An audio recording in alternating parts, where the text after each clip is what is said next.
రాజకీయాల్లోకి ఎంట్రీపై ప్రముఖ నటుడు కొరియోగ్రాఫర్ రాఘవ లారెన్స్ కీలక వ్యాఖ్యలు చేశారు. ప్రజలు ఆమోదిస్తే తాను రాజకీయాల్లోకి వచ్చేందుకు సిద్ధంగా ఉన్నానని, ప్రజలు కాదంటే మాత్రం రాజకీయాలకు దూరంగా ఉంటానన్నారు. ప్రజల ఆశీస్సులతో తన రాజకీయ ప్రయాణం ఎప్పుడు ప్రారంభిస్తానో త్వరలో వెల్లడిస్తానన్నారు. ఈ మేరకు ఎక్స్ లో పోస్ట్ చేశారు. பலனை எதிர்பார்க்காத, என்னடா நம்ம எதுக்கோ எதிர்பார்த்துட்டு இருந்தோம், இது என்ன ஒரு ஸ்லோகம் சொல்றான்னு பாக்குறீங்களா? எந்த விஷயத்துக்காக நீங்க எதிர்பார்த்துட்டு இருக்கீங்களோ அதுக்கு முன்னாடி ஒரு ஸ்லோகம், ஒரு குட்டி கதை. ஏன்னா இந்த வீடியோ முடியும் போது அந்த ஸ்லோகத்துக்கும் அந்த குட்டி கதைக்கும் ஒரு லிங்க் இருக்கு, சரிங்களா? கடமை செய் பலனை எதிர்பார்க்காத, அதான் அந்த ஸ்லோகம். எனக்கு ரொம்ப பிடிச்சது. என்னடா இது கடமை செய்ய சொல்றாங்க, பலனை எதிர்பார்க்க வேணான்றாங்கன்னு நிறைய பேருக்கு அந்த ஸ்லோகம்ல ஒரு டவுட் ஒன்று இருக்கு. வேலை பண்றோம், வேலைக்கேற்ற கூலியை எதிர்பார்க்க கூடாதா?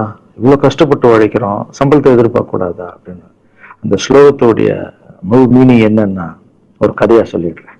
ஒரு பெரிய வீடு, ஒரு மிகப்பெரிய பணக்காரரு. அவரு ரூம் மட்டும் கிளீன் பண்ணுறதுக்கு ரெண்டு ஆட்கள் இருப்பாங்க. ரொம்ப பிடிச்சவங்க 2 பேரு அந்த ரூம் கிளீன் பண்ணுறதுக்கு வச்சிருக்காரு. அவர் மிகப்பெரிய பணக்காரர். அவர் இப்போ 2 பேரும் ரூம் துடைக்கிறவங்க. ஓகே, அவர் காலையில ரெடி ஆகி அந்த ரூம்ல வெளியே வரும்போது அவங்க துடைச்சிட்டு இருக்காங்கல்ல, அதுல ஒருத்தர் அவர் பாட்டுன்னு ஒரு வேலை பார்த்துட்டு இருப்பார், துடைச்சிக்கிட்டே இருப்பாரு. இன்னொருத்தர் இருக்காருல்ல, அவர் போய், சார் உங்க ட்ரெஸ் சூப்பரா இருக்கு சார், சார் நீங்க போட்டுக்கிற கண்ணாடி நல்லா இருக்கு சார், சென்ட் சூப்பரா இருக்கு சார், நல்லா இருக்கு சார், சூப்பரா இருக்கீங்க சார், எனக்கு பேக் கொடுங்க சார் வாங்கிட்டு போவாங்க. இன்னொரு ஆளு, உனக்கு రాఘవ లారెన్స్ రాజకీయ ఎంట్రీపై కొన్ని కీలక వ్యాఖ్యలు అయితే చేశారు. దానికి సంబంధించి వీడియో కూడా విడుదల చేశారు. ఇదే అంశానికి సంబంధించి మరిన్ని వివరాలు అందించేందుకు మా చెన్నై కరెస్పాండెంట్ సిరి సిద్ధంగా ఉన్నారు. సిరి, తమిళ సినీ పరిశ్రమలో నటుడు, కొరియోగ్రాఫర్, దర్శకుడిగా మంచి పేరు సంపాదించుకున్నటువంటి రాఘవ లారెన్స్ తన రాజకీయ అరంగేట్రంపై అయితే ప్రస్తుతం ఒక అప్డేట్ తోటి ఉన్నారు. సేవా కార్యక్రమాలకు కూడా ప్రత్యేక గుర్తింపు పొందినటువంటి రాఘవ లారెన్స్ రాజకీయాల్లోకి అడుగు పెడుతున్నారనేటువంటి చర్చ గత కొన్ని రోజులుగా కూడా తమిళనాడులో హాట్ టాపిక్ గా మారింది. ఇక తిరుచి ఈస్ట్ లో ఖాళీ అయినటువంటి సీట్ లో జరగబోయేటువంటి ఉప ఎన్నికల్లో ఆయన పోటీ చేయనున్నారనేటువంటి ప్రచారం కూడా గురువుగా కొనసాగుతున్న నేపథ్యంలో రాఘవ లారెన్స్ తాజాగా ఒక ప్రకటనను విడుదల చేశారు. ఈ ప్రకటనతో ఇటు ఆయన ఫ్యాన్స్ లో అటు రాజకీయ వర్గాల్లో అయితే మరింత ఆసక్తిని రేకెత్తించిందని చెప్పొచ్చు. ఎక్స్ వేదికగా స్పందించిన లారెన్స్ ప్రజలు తనను ఆమోదిస్తే రాజకీయాల్లోకి రావడానికి సిద్ధంగా ఉన్నానని, ప్రజలు వద్దంటే రాజకీయాల్లోకి దూరంగా ఉంటానని కూడా ఆయన స్పష్టం చేశారు. ప్రజల ఆశీస్సులు, మద్దతుతో తన రాజకీయ ప్రయాణం ఎప్పుడు ప్రారంభమవుతుంది అని త్వరలో వెల్లడిస్తారని కూడా పేర్కొన్నారు. ఈ ప్రకటనతో ఆయన రాజకీయ ప్రవేశంపై ఉన్న ఊహాగానాలకైతే మరింత బలం చేకూరింది.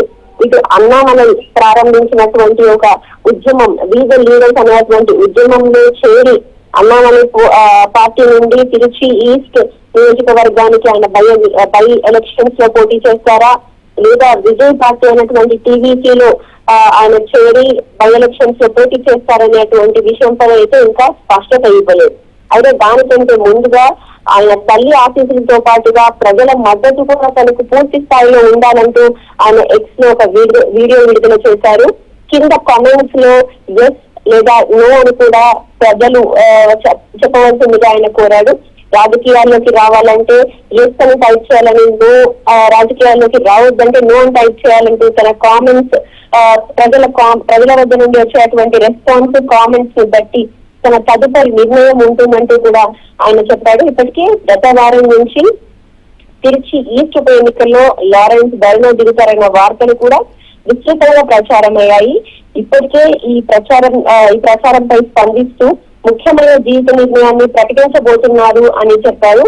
ఆయన ఎప్పుడూ కూడా సేవే దైవం, సర్వీస్ ఈజ్ గాడ్ వంటి హ్యాష్ ట్యాగ్లను ఉపయోగించడం కూడా అది రాజకీయంగా సాంకేతికంగా భావించవచ్చు.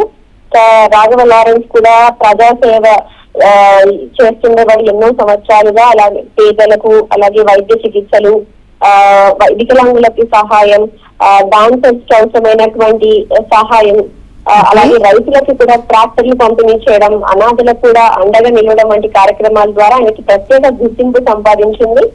ఆయన స్థాపించినటువంటి సేవా సంస్థ ద్వారా కూడా వేలాది మందికి సహాయం అందించారు. అయితే రాజకీయాల్లోకి వచ్చి మరింత సేవను విస్తృత స్థాయిలో చేయాలనేటువంటి ఉద్దేశంతో వస్తున్నారని కూడా ఆయన ఇప్పటికే తెలియజేయడం జరిగింది. అయితే అలాగే ముఖ్యమంత్రి విజయ్ తో లారెన్స్ కి సుదీర్ఘ అనుబంధం కూడా ఉంది. విజయ్ తీసుకున్నటువంటి పలు రాజకీయ నిర్ణయాలకు గతంలో లారెన్స్ ఎస్ సిరి